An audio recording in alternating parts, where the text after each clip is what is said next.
Feel stuck? Can't get off the couch? You have so much to do, but somehow you're doing absolutely nothing. I've been there too. Let's fix it. Here's how to beat laziness in the next 3 minutes. Not tomorrow, not later. Right now. Step 1. Lower the bar. Your brain doesn't like the word work. So trick it. Tell yourself you'll just do 2 minutes of action.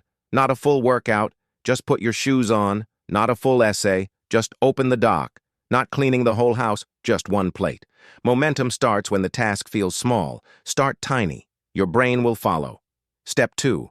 Move your body. Just a little. Get up, stretch your arms, roll your shoulders, take a deep breath and jump 5 times. Laziness feeds off stillness.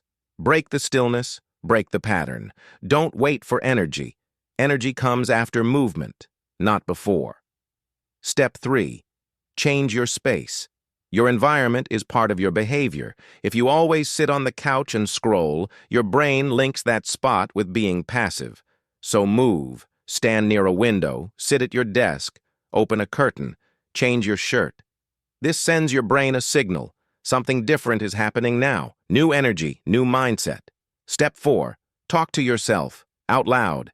Say this: I don't need motivation, I need momentum. Say it again: I don't need motivation, I need momentum. Words are powerful. Your voice becomes your command. Your brain listens when you speak with purpose. Step 5. Decide what to do next, right now. One simple, clear task.